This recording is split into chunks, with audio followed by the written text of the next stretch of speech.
हर हर महादेव। जय श्री केदार। दोस्तों, केदारनाथ धाम भगवान शिव का, महादेव का 11वां ज्योतिर्लिंग यह स्थित है उत्तराखंड के रुद्रप्रयाग जिले में। हर साल अक्षय तृतीया से भैया दूज के दिन तक श्रद्धालुओं के लिए, भक्तों के लिए केदारनाथ धाम के कपाट खोले जाते हैं। दोस्तों, केदारनाथ हिमालय पर्वत के केदार नामक पर्वत श्रृंग पर स्थित है। श्री केदारनाथ का मंदिर तीनों तरफ से पहाड़ों से घिरा हुआ है। दोस्तों, न सिर्फ 3 पहाड़ बल्कि यहाँ पर 5 नदियों का संगम भी है। यहाँ मंदाकिनी, मधुगंगा, शीर गंगा, सरस्वती और स्वर्ण गौरी है। दोस्तों, इन नदियों में से कुछ का अस्तित्व अब नहीं रहा है, लेकिन अलकनंदा नदी की सहायक नदी मंदाकिनी अभी भी मौजूद है। इसी नदी के किनारे भगवान केदारेश्वर का धाम स्थित है। तो दोस्तों, एक बार फिर से स्वागत करती हूँ मैं आप सभी का।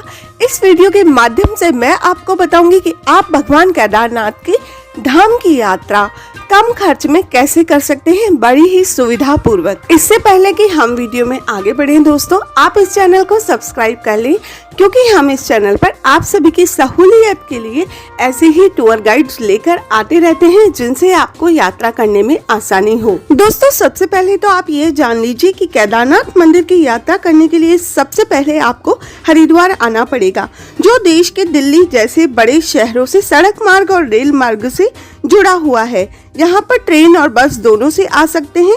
तो चलिए जानते हैं कि हरिद्वार से कम खर्च में केदारनाथ मंदिर की यात्रा कैसे करें।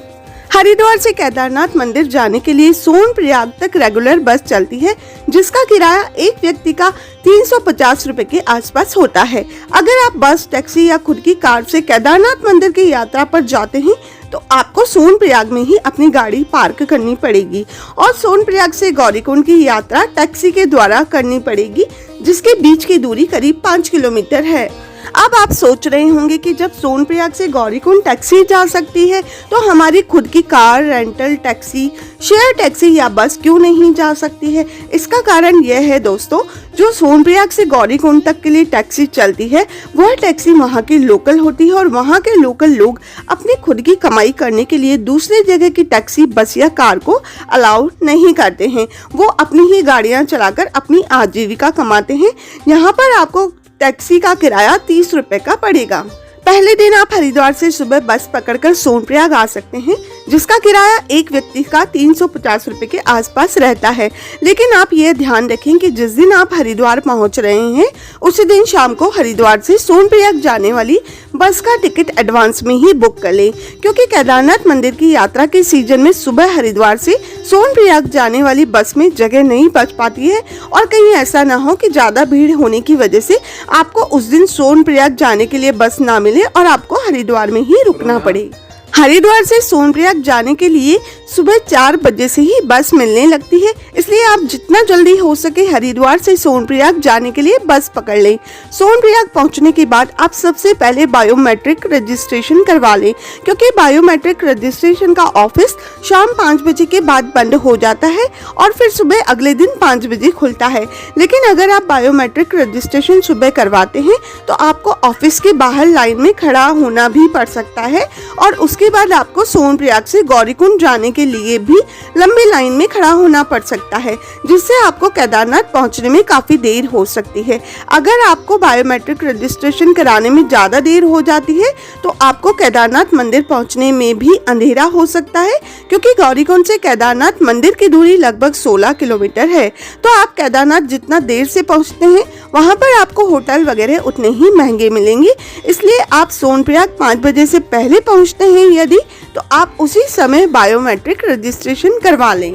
बायोमेट्रिक रजिस्ट्रेशन करवाने के बाद आप सोनप्रयाग में ही होटल की जगह डॉर्मेट्री लेकर रात को ठहर सकते हैं, जिसका किराया आपको 250 रुपए के आसपास पर बेड में मिल जाता है। यह एक बड़ा सा हॉल होता है, जिसमें आपको एक गद्दा, तकिया और कंबल या फिर रजाई दे दिया जाता है। अगर आप सस्ते में केदारनाथ की यात्रा करना चाहते हैं तो आपको डॉर्मेट्री में ही रात को ठहरना चाहिए। यहाँ पर आप किसी भी रेस्टोरेंट में खाना खा सकते हैं। तो दोस्तों, अब हम बात कर लेते हैं कि खाने की क्या व्यवस्था होगी सोनप्रयाग में आपके लिए। तो आपको यहाँ पर 100 से 150 रुपए के भीतर लंच डिनर की थाली मिल जाएगी, वो भी भरपेट। तो आप 150 रुपए के भीतर अपना भोजन ग्रहण करके यहीं पर विश्राम करें। सोनप्रयाग से गौरीकुंड जाने के लिए आप सुबह 3 या 4 बजे सोनप्रयाग के टैक्सी स्टैंड चले जाएं, वरना आप जितना देर करेंगे आपको केदारनाथ मंदिर जाने में उतनी ही देर होगी। इसलिए आप सुबह 3 या 4 बजे ही सोनप्रयाग के टैक्सी स्टैंड चले जाएं और वहां से टैक्सी पकड़कर गौरीकुंड पहुंचने के बाद केदारनाथ की यात्रा शुरू कर दें।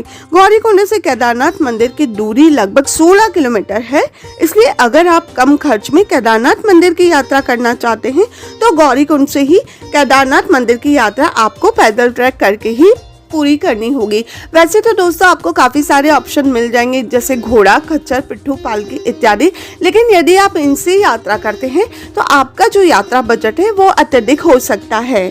गौरीकुंड से पैदल ट्रैक करके केदारनाथ मंदिर जाते हुए आपको बहुत सारे युवा, तीर्थयात्री और वृद्ध व्यक्ति, खासकर वृद्ध महिलाएं देखने को मिल जाएंगी, जिनके साथ आप भगवान शिव के जयकारी लगाते हुए हर हर महादेव का उद्घोष करते हुए आसानी से केदारनाथ मंदिर के परिसर तक पहुंच जाएंगे। जैसे ही आप केदारनाथ धाम में पहुंचते हैं, वहां के सुंदर प्राकृतिक दृश्य आपका मन मोह लेंगे। आपको लगेगा मानो आप स्वर्ग में आ गए हैं। केदारनाथ के रास्ते में जगह जगह पर पीने वाले पानी और कुछ खाने के लिए रेस्टोरेंट की व्यवस्था करवाई गई है, तो वहां पर भी आप रास्ते में रुककर अपना जलपान कर सकते हैं।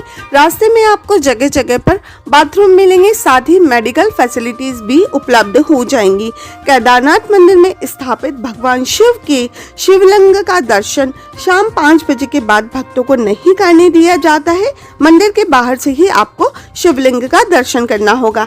इसलिए अगर आप शाम के 5 बजे से पहले केदारनाथ मंदिर पहुंच जाते हैं तो आप शिवलिंग के दर्शन कर सकते हैं, वरना आपको अगले दिन सुबह शिवलिंग के दर्शन करने की अनुमति दी जाएगी।